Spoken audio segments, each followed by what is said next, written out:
It's amazing seeing the mix of different species and people and kinds of characters. We're in these incredible, fantastic worlds and planets. Because this franchise is so large and so huge and so tremendous, there are many stories that have yet to be told. Take 9, Mark. Set a course for Bogano. When you're working inside of the motion capture volume, you have cameras on the ceilings, on the sides, and on your face. And they're capturing every single bit of your biomechanics. We can literally run and chase each other and jump and take swings at each other. So it's the closest to playing in my backyard at 8 years old of any job I've ever had. Action. Please welcome Cameron Monaghan to the stage. I'm Cameron Monaghan. I play Cal Kestis in Star Wars Jedi Fallen Order. Cal was a young Jedi Padawan during Order 66 when all of his kind were murdered.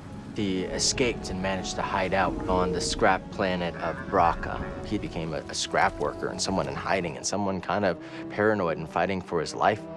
What's this? A Bracca scrap rat playing Jedi. And also he's rough around the edges, and I think he kind of does like to fight too.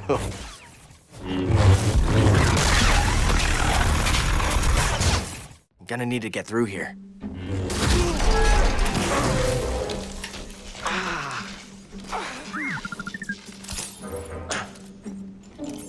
Healing stim. You're full of surprises.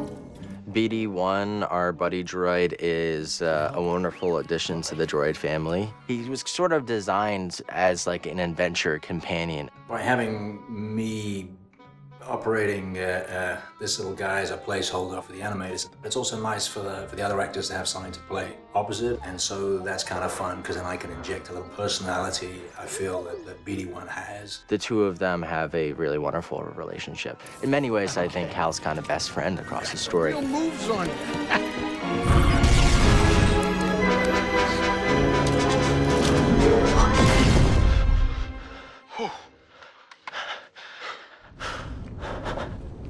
Okay, shut that thing off and grab some seed. Seer and Grease enter into Cal's life explosively, and I think that Cal is of two minds about it. You've been surviving on your own for so long that it's impossible to trust anyone. And it's what's kept you alive. I think that ultimately he has to do this mission because this is what he was made for. He's a Jedi trying to restore balance. Before we do anything, I need to know something. How come you're no longer a Jedi? Seer Junda completely cut the Force out of use in her life. I had an experience that changed my perspective. And she decided that she would not use the Force because using it might pose a threat to not only her, but to others, which it already did to a certain extent. Yeah, the Mantis is my ship, but you better pay attention to this lady here. Grease Dritus is not, let's say, the most affable Latiron. He's had some hardship in life. He doesn't trust people too much. What is that?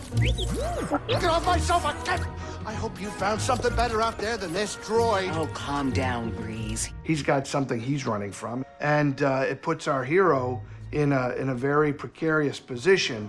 Let's see what he's got. Damn it, Grease. But, by the way, a nice guy. Heart of gold. This place seems abandoned, but... You trespass, Jedi. Hi, my name's Tina Ivlev. I play Marin in Star Wars Jedi Fallen Order. You must be a Night Sister. Dothamir is forbidden to you. Leave at once. Easy. She's from a coven that is extinct now. She's the last of her kind. She can raise the dead pretty much whenever she wants. Cal and Marin come from a similar background of loss. They both experienced watching those that they care about die. She's spent her entire life growing up believing that the Jedi are responsible for killing her sisters. They will have their revenge. Marin has a wall up in a similar way that Cal does at the start of the story. It takes him proving himself over and over and over and over again for her to realize, like, okay, maybe this guy is telling the truth. That was really fun for me to play because Marin is socially, like, she doesn't understand, like, what a normal relationship between people looks like. Sorry. Who was that back there? Imperial Inquisitor.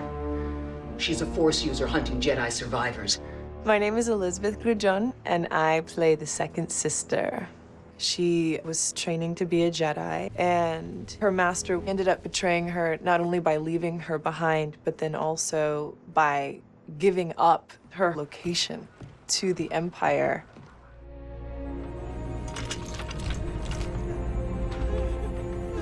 It plays out in such an angry and powerful way when she becomes a second sister. What it taught her is to love is to die, and to kill is safety.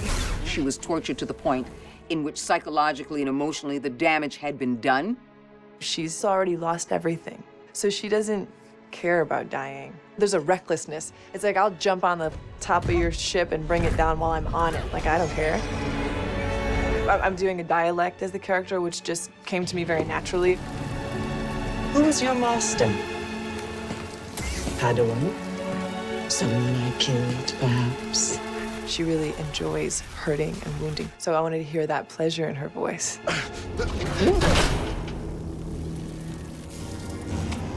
Not bad. You're learning. And cut. Okay. Now, I've done a lot of character makeup stuff where I've sat in a makeup chair for 4 hours, 5 hours before I got to the set. Getting to put grease-dritis on and not have to go to the makeup chair, that's an extraordinary gift. The cast and crew become such a family. We do warm-ups together before every rehearsal. We have breakfast and lunch together every day, so it feels like, hey, like, these are my people. I hope that people walk away with a really wonderful sense of these characters, of the adventure and story that they've been along for the journey with.